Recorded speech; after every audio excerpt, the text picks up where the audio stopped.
19 жаштагы кызды таласка ала качып бара жаткандар посттон кармалышты. Кыргызстан менен Россиянын күч органдары 810 килограммдан ашык героинди кармады.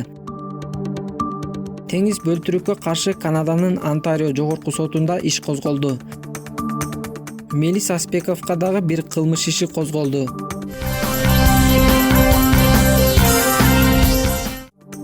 Он 19 жаштагы кызды таласка ала качып бара жаткандар посттон кармалышты.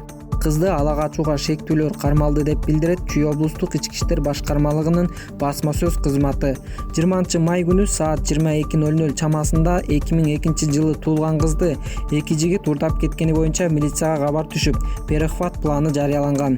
21 майда түнкү саат 1ге жакын Сосновка стационардык постунда Чүй облустук ички иштер башкармалыгынын жол кайгуу кызматынын инспекторлору Honda Odyssey үлгүсүндөгү унааны токтотушкан.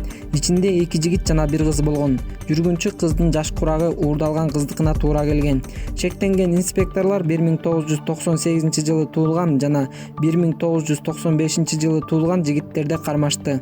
Тартип сакчылары алардын Талас облусуна бара жатышканын аныкташкан. Натыйжада бардыгы тергөө иштерин жүргүзүү үчүн милицияга жеткирилген. Кыргызстан менен Россиянын күч органдары 810 килограммдан ашык героинди кармады.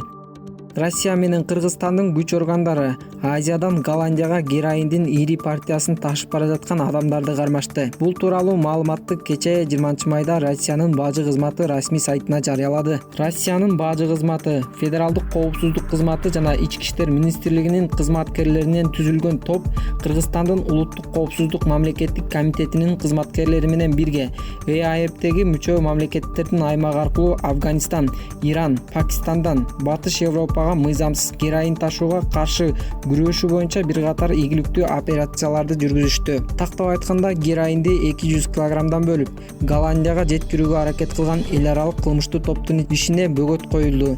Героиндин биринчи 4 партиясы кармалып, мыйзамсыз жүгүртүүдөн жалпы 810 килограмм героин алынды. Ошондой эле героинди ташуучулар, көмөктөшкөндөр жана контрабандага жол уюштургандар кармалды. Алардын ичинде Европа бириндигине мүчө өлкөлөрдүн жарандары бар, деп айтылат маалыматта.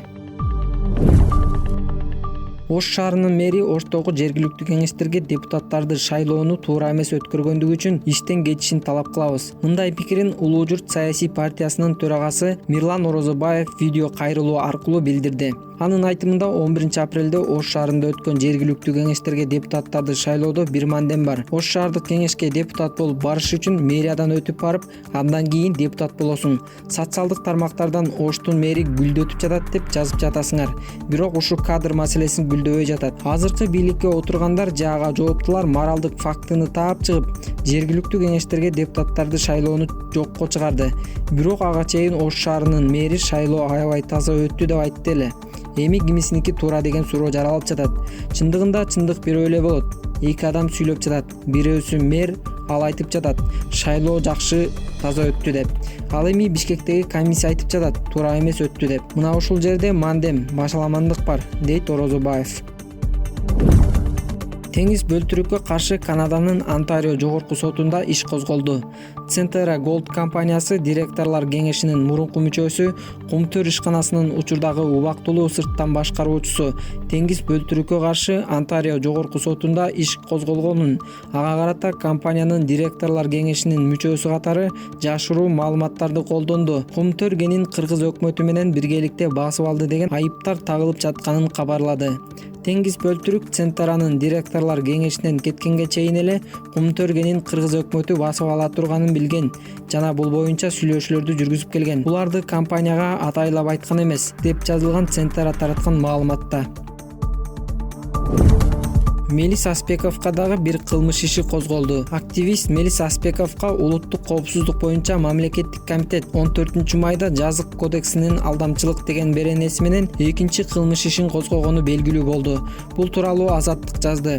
Бул иштин алкагында бүгүн 21 майда 1 май райондук сотунда Аспековдун бөгөт чарасы каралууда. Тергөөнүн маалыматы боюнча ал 2016 жылы бир жарандан батир алып, акчасын бербей койгон. Мелис Аспековдун жактоочусу Сергей Манукян тергөөчү аны номер 1 тергөө абагына которуу боюнча өтүнүчүн келтиргенин айтты.